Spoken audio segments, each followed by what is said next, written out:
GTA 6 makes RDR2 feel absolutely tiny in comparison, and in this video we will cover the scale of GTA 6 and explore how the behemoth of a map that is in RDR2 will literally fit inside of the general area of Vice City. Without further ado, let's get straight into it, shall we?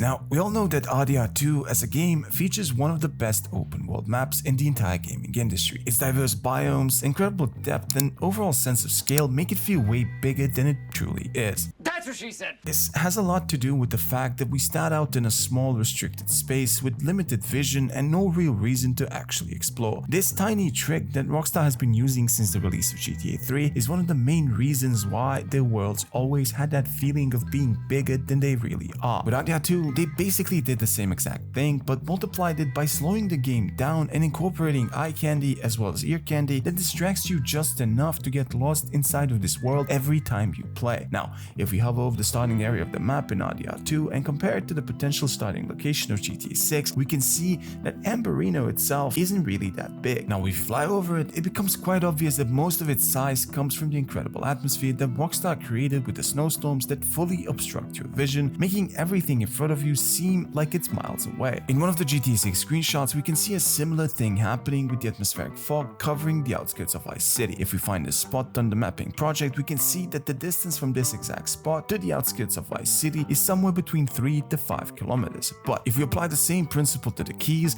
the trip from Sundown, aka Key West, to the mainland area in the Grass Rivers region close to Hamlet becomes around 8 kilometers, meaning that if we are to believe that the keys are the starting location for Jason, the sense of scale will immediately come into play, as it will take a fair bit of driving for us to reach either Vice or any other city that is close by. Now, the biggest advantage RDR2 has when it comes to simulating scale, and one of the main reasons why it feels bigger than GTA 5 for instance, is the traversal speed itself. Now, yes, obviously it's 1899 and there were no Oppressor Mark IIs yet, but GTA 6 can learn a lot from this particular approach. Like for instance, don't put this dogshit vehicle in the game, please.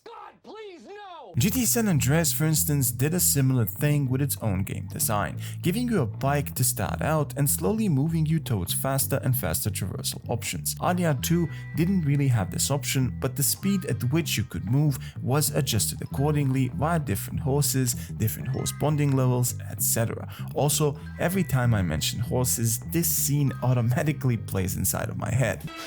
Thank you.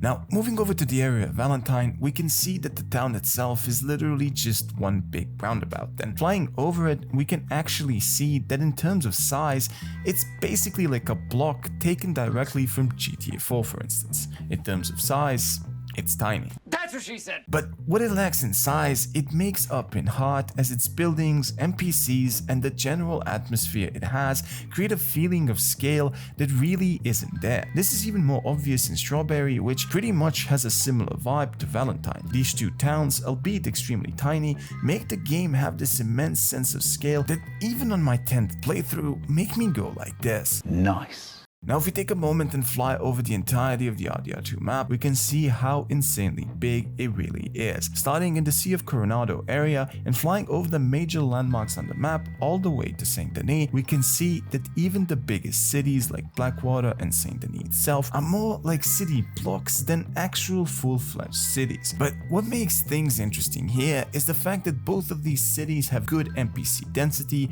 atmosphere, depth, and city streets that make them feel way bigger than the aerial view actually reveals. Now, what does this actually mean for GTA 6? Well, it means that not only are we going to be getting Saint Denis times 20 in the form of Vice City, but it means that the other areas like the Keys, Port Gellhorn, as well as Watson Bay will each have an immense sense of scale tied to them. If we take a closer look at the postcard of the Visit Leonida promotional screenshot and compare it to Saint Denis, we can see just how tiny Saint Denis actually is. In the screenshot, the cars, pedestrians, as well as boats and planes all look extremely small, making Vice City, being so far out, feel as if it's in another state. He's got a point. This only tells us that the area of Key West, aka Sundown, will most likely have an insanely big sense of scale, even if it's realistically around the same size as Saint Denis or slightly larger. Now, what this tells us about the game itself is that Rockstar will be taking the same approach as before, but this time with even more actual scale to work with,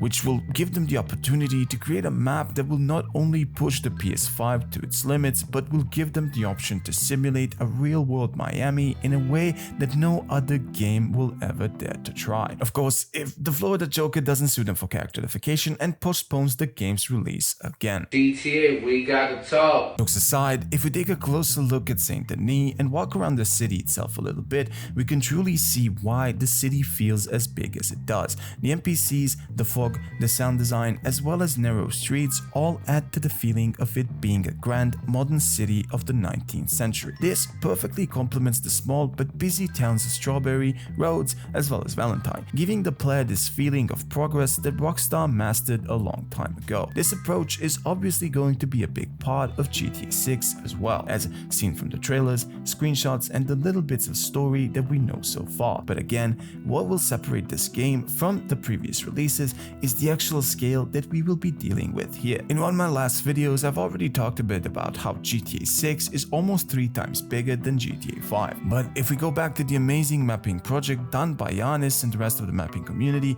we can see that not only will GTA 5's map fit fully into Vice City and its surrounding area, but the city of Los Santos might legit be 1/3 of the actual size of Vice City. For scale comparison, a trip around Vice City will most likely be the same length as the trip from Los Santos International Airport all the way to the Alamo Sea and back. And in this, you have to factor in the many bridges and canals that will be spread across Vice City, giving you an even bigger distance to cross. This, in my opinion, will be the most similar thing to what we had in GTA 4, where the verticality of Liberty City, paired alongside its many bridges that connected its islands with each other, made crossing the map a long but extremely fun road trip, even though the map was only like 16 square kilometers in total. Either way, with the info we have now, paired with Rockstar's genius way of portraying scale, I genuinely believe that we are in for an absolute treat. I mean, hell, RDR2 in scale compares a lot to GTA 5, with the difference being that its atmospheric fog paired with the different biomes and absolute insane road networks